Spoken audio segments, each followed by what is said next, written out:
Welcome to the SwimSwam podcast. I'm today's host, Coleman Hodges, and joining us today, she's an NCAA champion. She's a world championship medalist. We are sitting down with Kensey McMahon. Kensey, how's it going?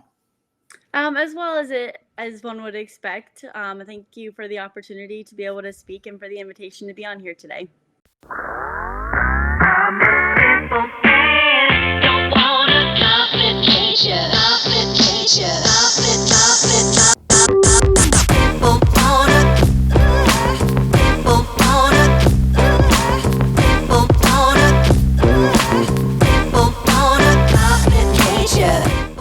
This episode of the SwimSwam podcast is sponsored by Commit Swimming, SwimSwam's exclusive team management software partner. Since 2015, Commit has been providing coaches with swimming's leading workout management software.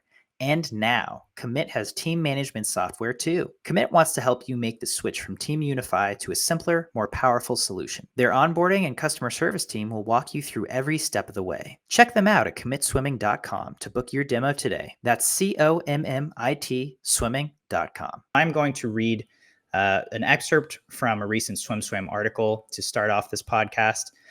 Former NCAA champion and world championship medalist Kensey McMahon has received a 4-year suspension from the United States Anti-Doping Agency, otherwise known as USADA, after testing positive for a banned substance in 2023. McMahon, 24, tested positive for Vadadustat during an in-competition test at the 2023 U.S. National Championships last July.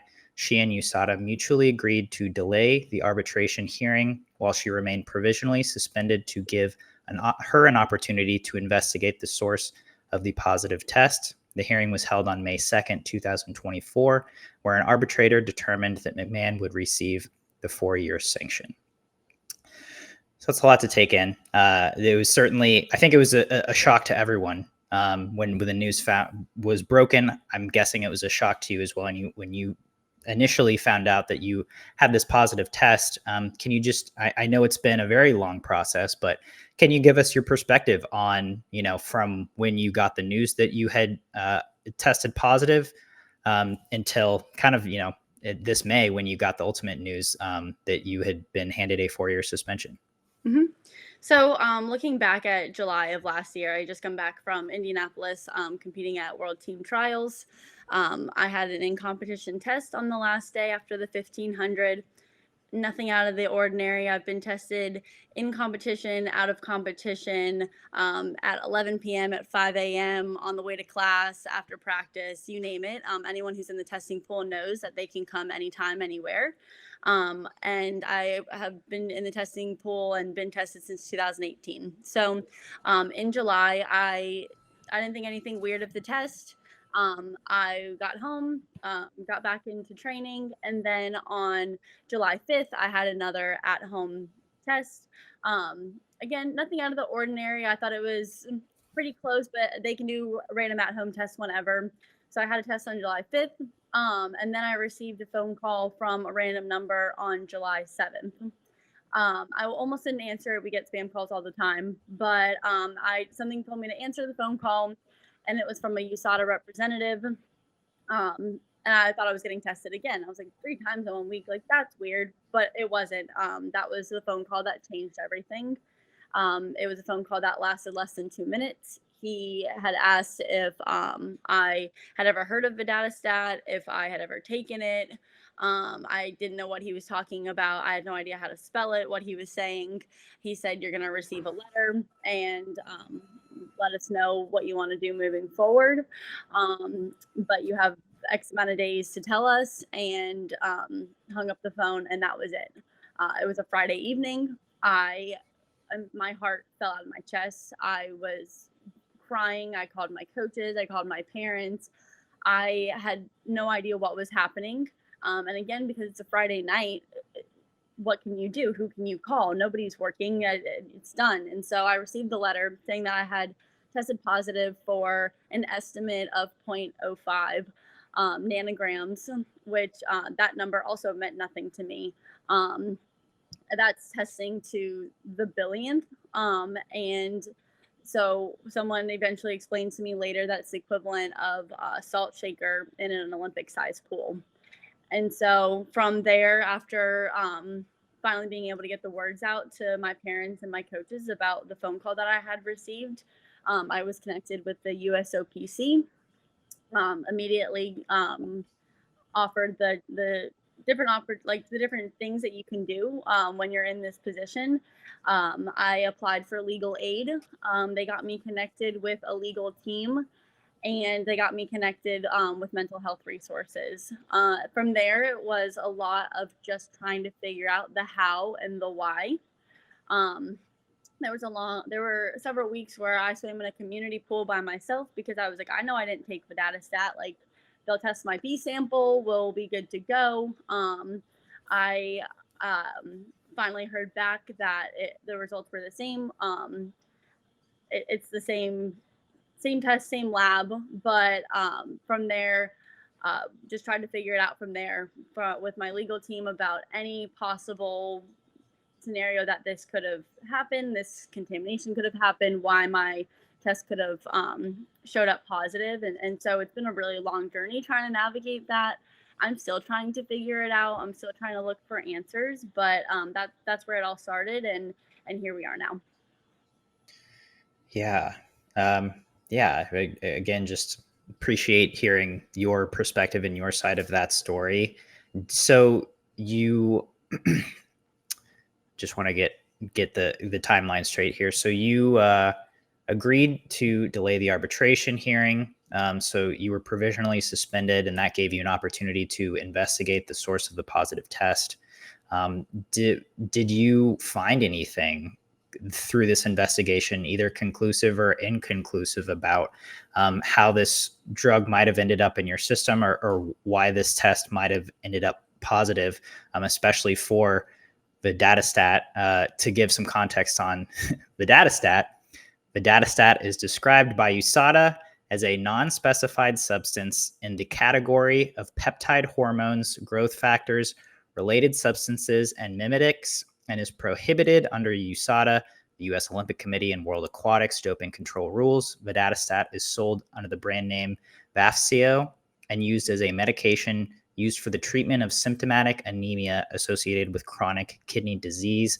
Vadadustat wasn't approved for medical use in the U.S. at the time of McMahon's positive test. It was approved in the U.S. in March of 24, after first being granted approval by the European Union in April of 23.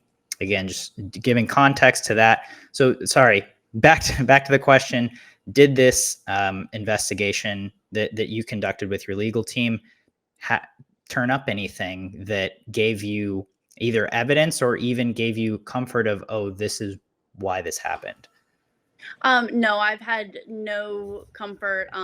We have not been able to find it. Going back to when I received that call in July, when I Googled it, there was not a lot of information on Vadadustat. Again, not FDA approved in the US. So that made it incredibly difficult to try to narrow down where to even begin looking.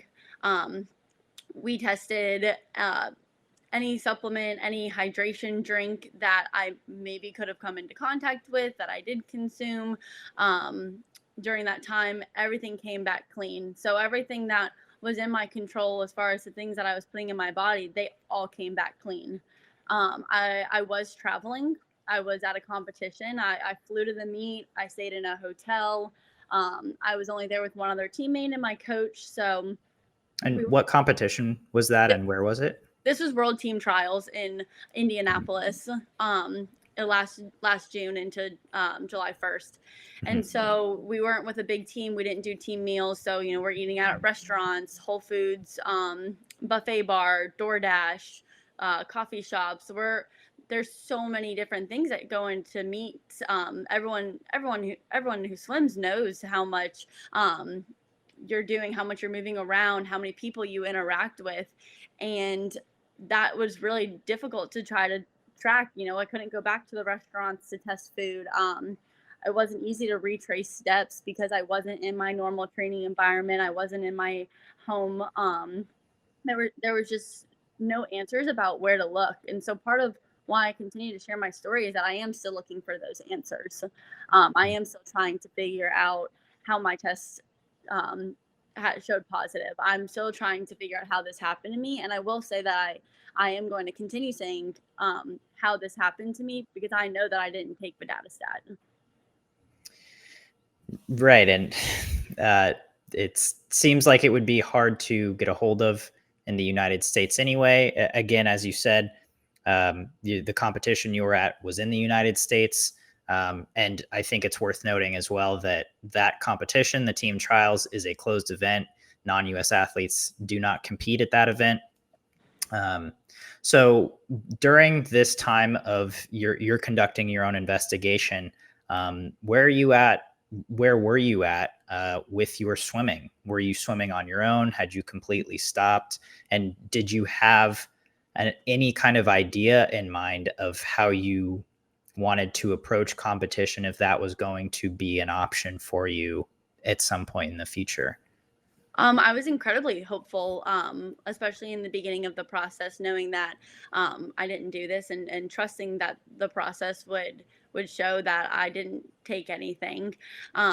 So I did try to swim on my own for a bit in a community pool, but swimming by yourself, not knowing when you're going to compete again, not being able to be with your coaches, with your teammates in your training facility, it reminded me a lot of COVID, and desperately trying to train during a time where everyone's lives were interrupted. Nobody knew what was happening. Nobody knew what the next meet was going to be, what anyone was training for.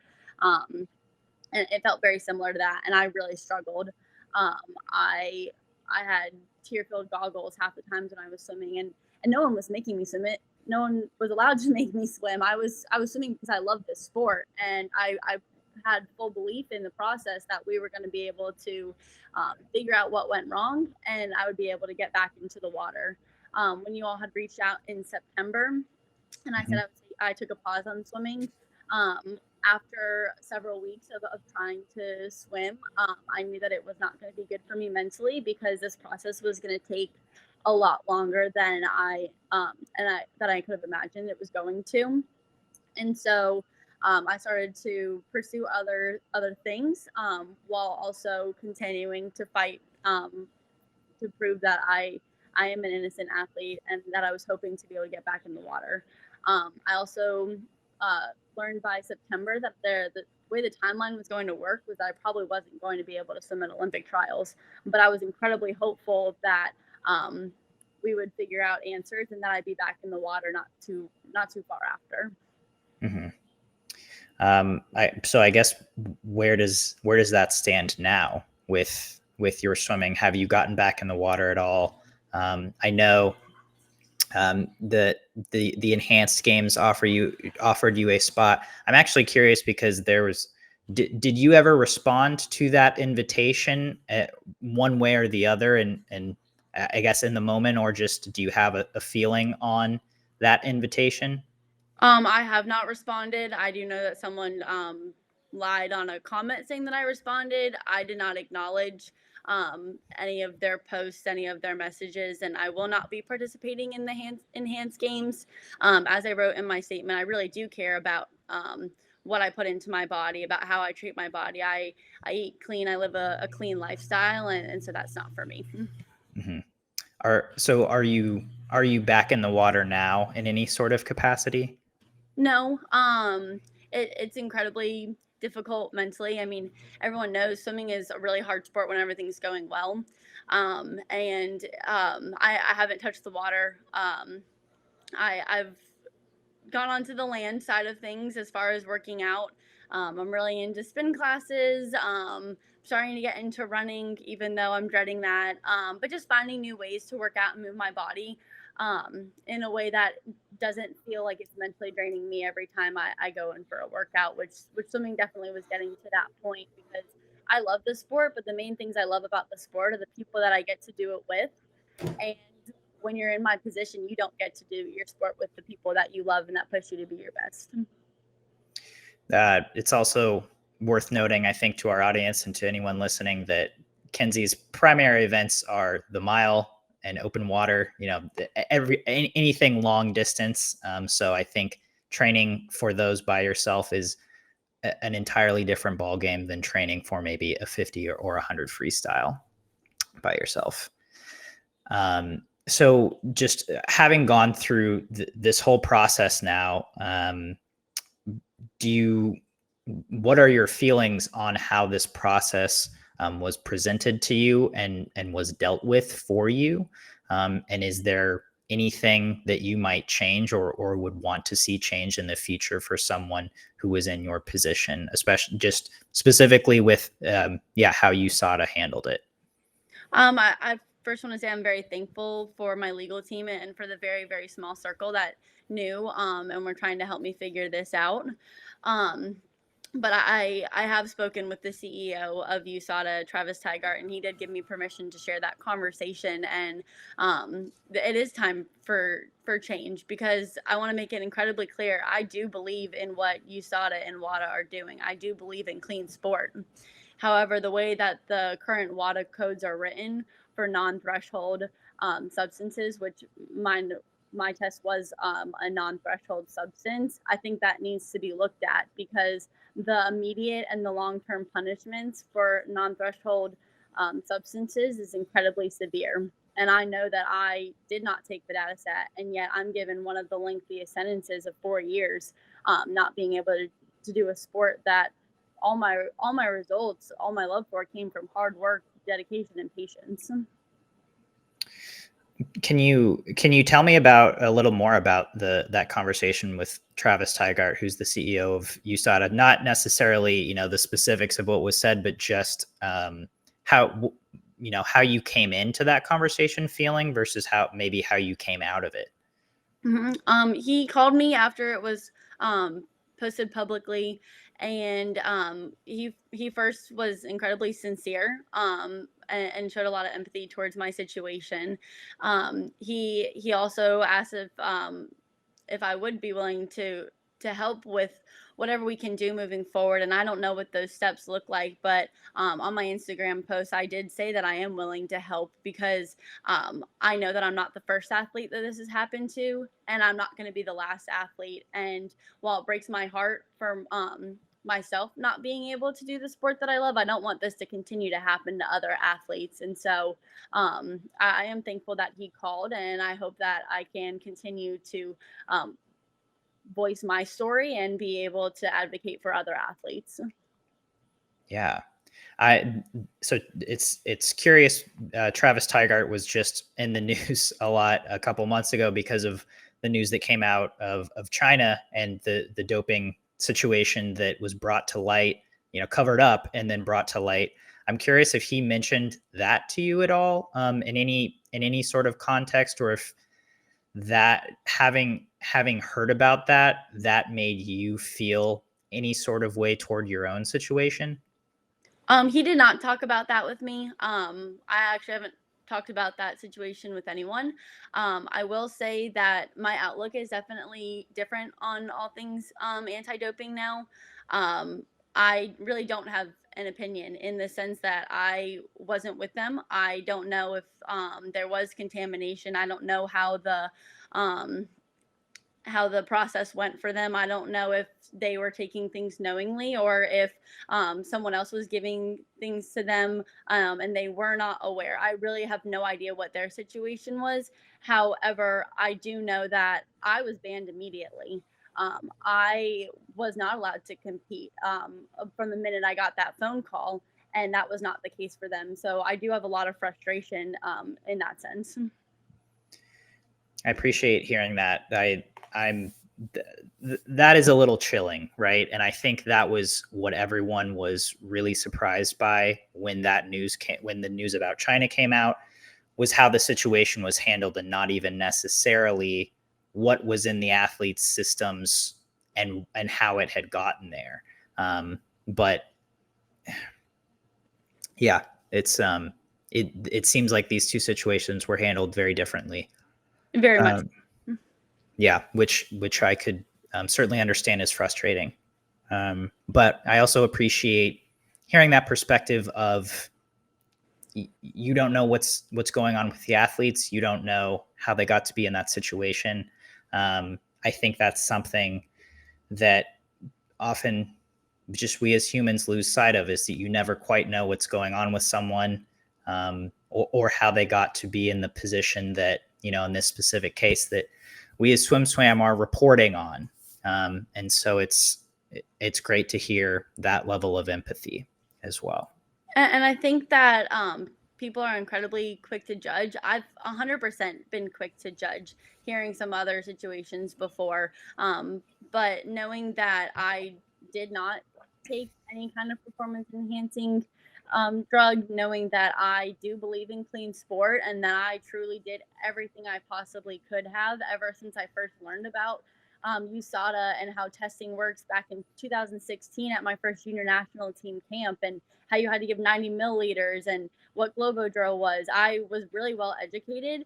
And I think that's why I've received this kind of support that I have from people who, one, know me and they know my story, my timeline of swimming, and also who are in the testing pool, and that it does cause a lot of anxieties. There was a poll, an athlete poll that came out about a year ago, and it talked about a crazy high percentage of athletes that do have a lot of anxiety, whether it's because of testing or their whereabouts. And so I think that so many times people are so quick to judge, as was below my article's comment section, without ever having a conversation with me, and probably without ever having been tested or in the testing pool. And I think that's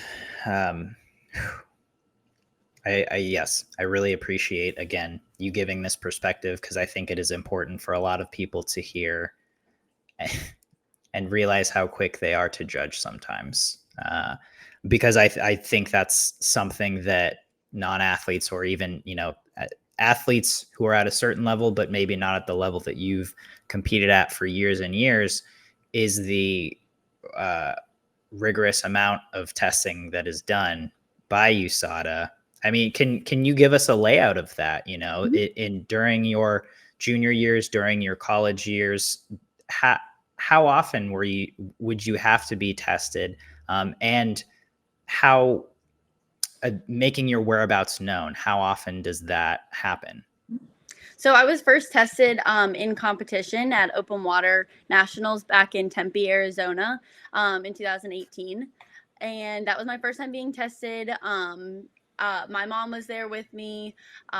We weren't really sure what the whole testing process actually was like. While I was educated starting in 2016 through the national junior team, this was my first time actually experiencing testing.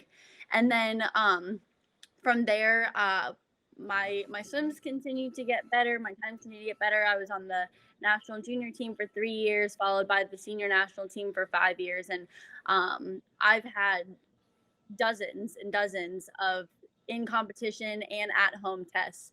And so the way it works is you have your in competition.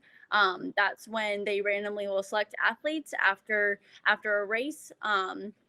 And you follow someone along. They bring you to some bathrooms. You go about the testing process of picking your kit, peeing in a cup. It's really glamorous.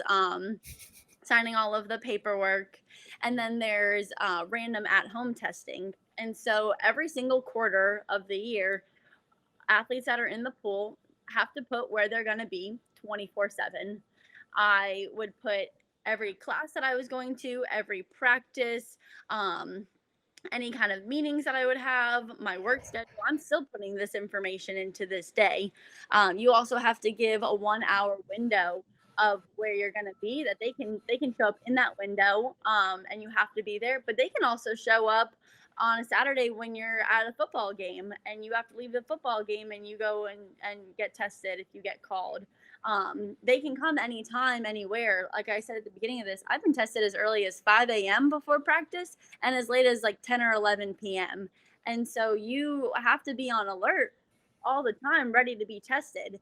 And it's not a quick and easy process. You're giving blood, you're giving urine, and then you're filling out all of the paperwork. And so you're giving your lives and your time to testing. And so, like I said, I've been doing that since 2018.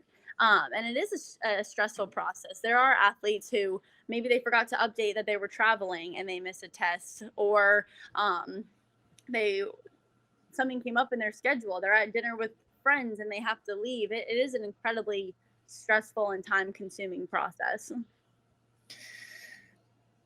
Holy moly. Yeah. I mean, that's the sorry, I want to clarify something. Are you in the testing pool now? Yes. And I've actually been tested about 4 or 5 times since receiving that phone call. I get why.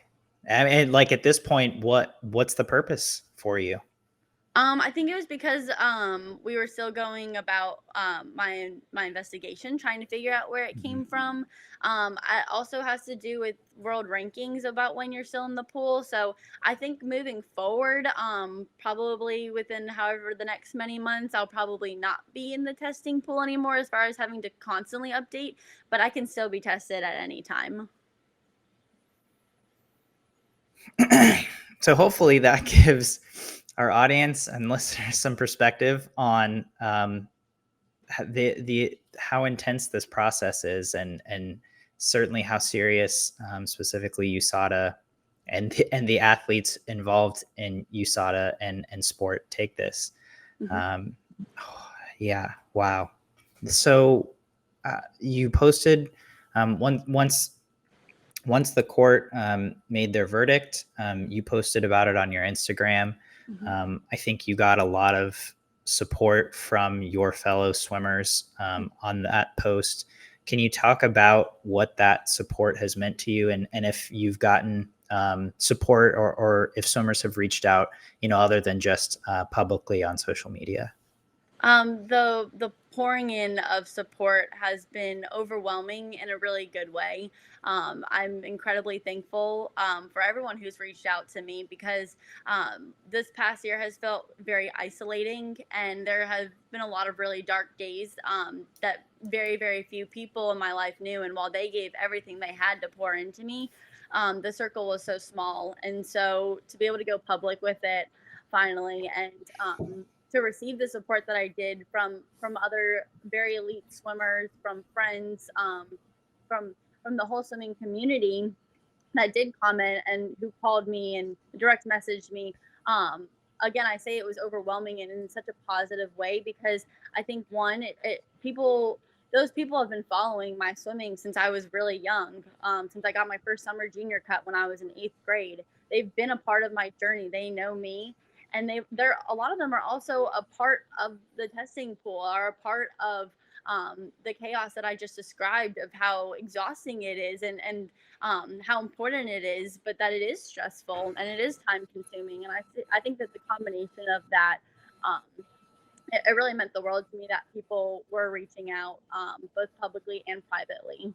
I also had athletes reach out to me, either stating that they have been in my situation before or are currently in my situation. And that broke my heart because I know how hard this year has been for me.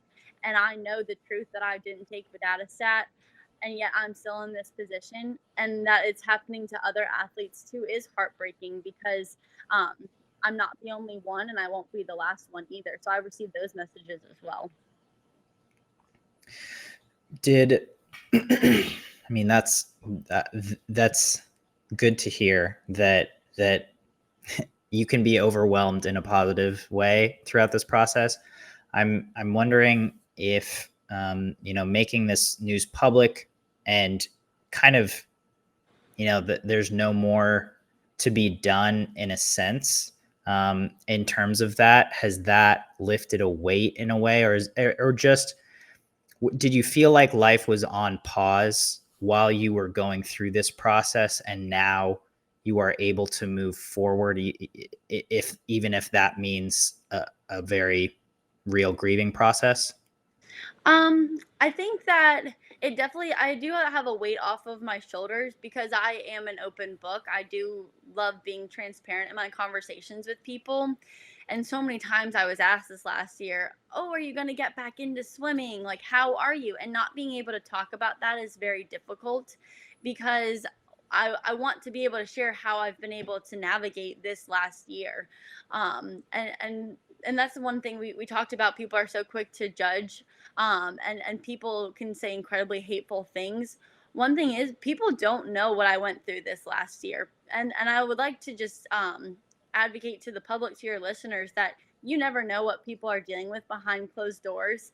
And to just be mean and say horrible, nasty lies or theories or all of these things, you don't know what people are going through behind closed doors. And so just want to encourage your listeners to think before they type something out, or to just really reflect on themselves. Why do you feel the need to say this to someone? Because again, we don't know what's happening. But to go back to your question, being able to speak about this publicly, I am grateful to be able to speak about this, because I do want to continue to share my story. I do want to continue to advocate for change, because I am thankful for my support. My faith has gotten me through this. That's where my strength comes from, is knowing that bad things do happen to people. They happen every single day, and where we pull our strength from, I mean, my strength comes from God and from the people that He's put into my life, and that's how I've been able to get through this last year. And I want to be able to share that too, in addition to being able to say what I went through, and to be able to continue to advocate for change. Yeah. So I guess moving forward, what does that look like for you, just in terms of this situation, as you said, advocating for change, hopefully for the better, as well as just outside of this situation in your day-to-day life. What does that look like for you moving forward after I'm sure what has been a really hard year? Continuing to speak about this is super important to me, because one, I want to share my story and what I've been able to go through and where I've been able to pull strength from, because I could have thrown in the towel a really long time ago. And Yeah. that is really scary, is that the mental health effects that something like this can have can be detrimental. And thankfully, I've had really good people in my corner to help pull me out of those really dark days when I didn't want to leave my house. I didn't know what my purpose was. I didn't understand why this was happening to me, how this was happening to me. I didn't even know how to set goals. What do goals look like when it's not swimming? What are hobbies? Just these things that you don't think about, but also at the same time, at some point, swimming and sports do end for everybody, whether it's on your own timeline or not, whether that's because of a situation like mine, because of an injury, because you graduated, whatever that might look like. It does it does happen to everyone eventually. And so what life looks like now is trying to navigate the real world, quote unquote, about how do you set goals in the real world? How do you work out when it's not a coach writing a season-long plan, or you're going to the gym and someone's got your lift program ready? What does it look like to be able to say yes to new things? I have been able to say yes to new things this year, and I'm continuing to learn what life is without having the incredibly strict schedule that swimming is. That takes a lot of sacrifice, and every single sacrifice was worth it, because I am so thankful for all of the opportunities that I had in the sport, and for all of the people that I've met in the sport. But navigating what life is like outside of the swimming world, while also still being able to fight for what I believe in. Well, Kensey, I appreciate you taking the time to sit down and share your perspective on this, and what I felt like was a very candid way. So I appreciate it. Do you have any parting thoughts before we sign off today? If it's okay with you, I would like to be able to talk about my swimming journey. Absolutely. I think so many people think that I had this crazy trajectory in my last year to 18 months. And so many people have commented thinking that it's because of PEDs. First off, I was in the testing pool the entire time. The fact that people think that I have some kind of network of people giving me all of these kind of medical advice or learning how to cycle a drug is absolutely ludicrous. My work has always come my results have always come from hard work, and I do come from a very normal family. I don't have this crazy network. So looking back on swimming, I was what we call a Beijing baby. After the 2008 Olympics, I really wanted to join year-round swimming after watching Phelps and all of the incredible athletes compete. So I joined my club team and totally fell in love with the water. and just wanted to be at practice every single day and be with my friends and get better. And then in 8th grade, I really understood. My coach taught me all about goal setting and how we set these short-term goals to result in long-term goals. And I told him, like, the summer of 7th grade, I want to get my first summer junior cut next year in a year, because I saw a girl do it at our Florida age group championship meet, and I wanted to do that next. And so we worked on that goal for a whole year. And I was able to accomplish that in the summer of 2014. From there, I went through a similar journey to a lot of swimmers. You know, you have your best times and you have your setbacks, and transitioning into high school was a big change for me. It was a different training outlook. I went from being a little kid to becoming a woman and being able to navigate how to swim in the high school level. Then in 2016, I swam at my first open water nationals. Open water has opened so many doors for me. I had never swum a practice that was even close to 10K, but I qualified for the race and swam my first 10K, and not only survived, but actually qualified for my first junior worlds trip in the Netherlands. My first time getting to represent Team USA, and it just fueled so much fire. I missed out on Olympic trials that year in 2016. I got about a month later, about a month too late. But from there, to work and continue to try to improve and went on to earning 2 junior national titles. My senior year was a meet runner-up, and then you transitioned to college. And in college, I went to the University of Alabama, and I'm so grateful for my journey. When I was committing to school, I prayed for the opportunity to be able to grow and be challenged. And I'm sure, as many college swimmers know, you are going to be challenged, and hopefully you're going to grow from those challenges. And throughout working with a couple of different coaches and navigating a pandemic and everything else that comes with college swimming, I was fortunate to be a 9-time All-American.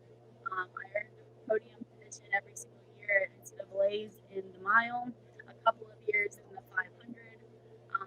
I earned a podium position in the mile all 5 years of SECs. And so it wasn't just that the championship titles in 2023, it wasn't this crazy comeback. Like, it was a lot of building. 2019, I made my first senior national team in the 1500. Was on a good track. I was really excited heading into my first Olympic trials in 2020. Then the pandemic hit. And as you know, everyone's lives were turned upside down. And it was an incredibly difficult time to swim by yourself and not know what was going on and what you were training for. And coming out of COVID, it did take me some time to get back, as it did for many other swimmers, especially as a distance swimmer. I think that that pandemic time did really have a negative effect on a lot of distance swimmers trying to get back to where they were. And so for people to say that my 2023 was the way that it was because of a substance that nobody really knows anything about, that I'm still trying to learn about, is incredibly hurtful and very ridiculous, because I have been here all along, just chipping away, trying to get better and better and better. And those mile championship time wasn't actually the best time. My world team trials in Indianapolis had best times, but I also added an event. It was a very normal meet. And so I just want to be able to share my swimming journey, because it has been through a lot of support, a lot of hard work, and a lot of patience and grit. So I think it's a good opportunity.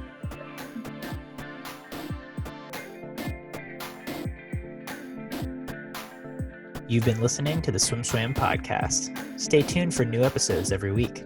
You can take SwimSwam podcast on the go by subscribing on your favorite podcast platform. Look for links in the description below, and be sure to subscribe to our YouTube channel for more videos as well.